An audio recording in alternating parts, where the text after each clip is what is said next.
ఒక్కసారి కొమ్మూరి గోల్డ్ కి కాల్ చేయండి. తాకట్లో ఉన్న మీ బంగారాన్ని విడిపించి మార్కెట్ ప్రైస్ కి వాళ్ళు కొనుక్కుని మిగతా డబ్బులు మీకు ఇచ్చేస్తారు. వెల్కమ్ టు మనం టీవీ. మన టీవీ మన కోసం.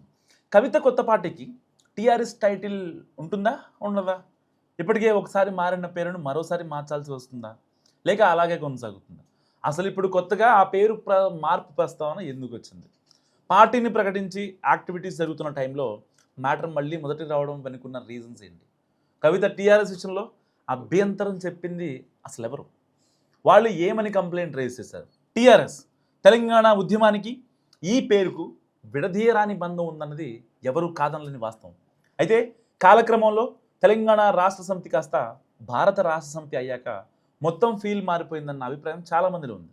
ఈ పరిస్థితుల్లో కేసీఆర్ కుమార్తె కవిత తెలంగాణ రక్షణ సేన పేరుతో షార్ట్ ఫామ్లో టీఆర్ఎస్ అర్థం వచ్చేలా పార్టీని ప్రకటించారు. ఇక అప్పటి నుంచి రకరకాల వివాదాలు చుట్టుముడుతూనే ఉన్నాయి. ఈ పరిస్థితుల్లో ఇప్పుడు అసలు కవితకు టీఆర్ఎస్ టైటిల్ దక్కుతుందా లేదా అన్న చర్చ ఆసక్తికరంగా మారింది. టీఆర్ఎస్ పార్టీ పేరుపై ఎవరికైనా అభ్యంతరాలు ఉంటే చెప్పాలని ప్రకటించింది కేంద్ర ఎన్నికల సంఘం. ఆ తర్వాతే అసలు కథ మొదలైంది. కొత్తగా ఏ పార్టీని ఏర్పాటు చేసినా ఆ పేరుపై అభ్యంతరాలు తెలపాలంటూ ఈసీ బహిరంగ ప్రకటన ఇవ్వడం కామన్. అందులో భాగంగానే కవిత పార్టీ విషయంలో కూడా ప్రకటించిన గతంలో ఏ పార్టీ పేరు విషయంలో రానని అభ్యంతరాలు తెలంగాణ రక్షణ సేన విషయంలో వచ్చాయి. సో అవి కూడా వందల సంఖ్యలో ఉండడం ఆసక్తికరంగా మారింది. దీంతో టీఆర్ఎస్ టైటిల్ వార్ మొదలెట్టినని చెప్పుకుంటున్నారు చాలామంది. కవిత పార్టీ ప్రకటన కంటే ముందు తాము ఎన్నికల సంఘం దగ్గర టీఆర్ఎస్ పేరు కోసం దరఖాస్తు చేసుకున్నామంటూ మహారాష్ట్ర నేతలు రంగంలోకి వచ్చారు. షోలాపూర్ కేంద్రంగా పనిచేస్తున్న తెలంగాణ రాష్ట్ర సామాజిక సేన టీఆర్ఎస్ కూడా అదే పేరు కోసం పట్టుబడుతుందంట ఇప్పుడు.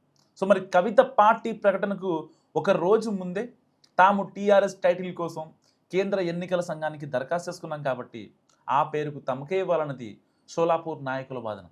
సో టీఆర్ఎస్ పేరుపై అభ్యంతరాలు ఉంటే తెలపాలంటూ పేపర్స్లో ఇచ్చిన యాడ్ను బేస్ చేసుకుని ఫిర్యాదులు చేశారట.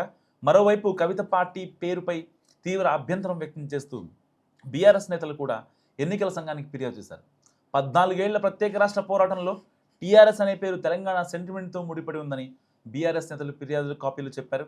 ఇలా మహారాష్ట్రలోని నేతలతో పాటు బీఆర్ఎస్ తరఫున ఇతరత్ర అన్నీ కలిపి దాదాపుగా 700కి పైగా ఫిర్యాదులు కవిత పార్టీ పేరు విషయంలో ఉన్నాయి. ఇలా వెల్లువల ఫిర్యాదులు రావడంతో టైటిల్ వివాదం మరింత ముదిరింది. ఇప్పటికే ఒకసారి పేరు మార్చుకున్న తెలంగాణ రక్షణ సేన టీఆర్ఎస్గా ఉంటుందా ఉండదా అంటూ రాజకీయ వర్గాలతో పాటు కవిత అనుచరుల్లో కూడా చర్చ మొదలైంది. ఒకవేళ కవిత తన పార్టీ పేరు మార్చాల్సి వస్తే వేరే ఏ పేరు పెడతారన్న ప్రశ్నలు సైతం వస్తున్నాయి. అయితే కవితతో పాటు ఆమె సన్నిహితులు మాత్రం తెలంగాణ రక్షణ సేనగానే ఉంటుందని కుండబద్దలు కొడుతున్నారు. టీఆర్ఎస్ అనే షార్ట్కట్ పిలుపుపైనే అభ్యంతరాలు వచ్చాయని, ఆ విషయాన్ని ఈసీ పరిగణలో తీసుకోకపోవచ్చని కూడా అంటున్నారు.